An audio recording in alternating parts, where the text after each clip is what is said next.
আপনার Facebook profile lock করবেন কিভাবে? আপনারা অনেকেই কিন্তু চান আপনাদের ফেসবুক প্রোফাইলটা লক থাকুক, সুরক্ষিত থাকুক, তো অন্য কেউ দেখতে না পারে। আপনি শুধু চালাইতেছেন, শুধু নর্মালি আপনার নিজের কিছু ফটো শেয়ার করলেন বা যাই কিছু করেন না কেন নিজের জন্য চালাইতেছেন। চান না যে অপরিচিত কেউ আপনার প্রোফাইলটা দেখুক, লক করে রাখেন। শুধু আপনার ফ্রেন্ড যারা আছে তারাই সাথে আপনার সাথে আপনার প্রোফাইল দেখতে পারবো। তাছাড়া আপনার প্রোফাইল কেউ দেখতে পারবো না। এই জন্য আপনি চান আপনার প্রোফাইলটা লক করে রাখতে। কিন্তু কিভাবে সেটা লক করে রাখবেন? চলুন আপনারা দেখেন। তাহলে প্রথমে আপনারা আপনার অফিসিয়াল ফেসবুক পেজগুলো যাবেন।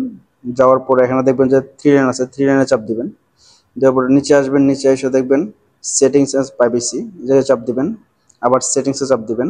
দেওয়ার পর নিচে আসবেন, এটাই এখানে এই জায়গায় লেখা আছে প্রোফাইল লকিং। তো এই জায়গার মধ্যে চাপ দিবেন। চাপ দেওয়ার পর এই জায়গায় লক ইউর প্রোফাইল, এটার মধ্যে চাপ দিবেন।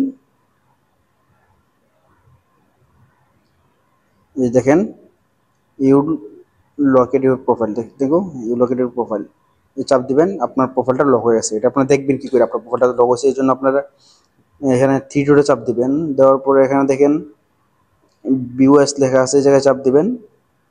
চাপ দিলে কিন্তু আপনি দেখতে পারবেন যে আপনার প্রোফাইলটা যে লক হয়ে গেছে। ভিডিওটা দেখে যদি ভালো লাগে সাথে থাকবেন।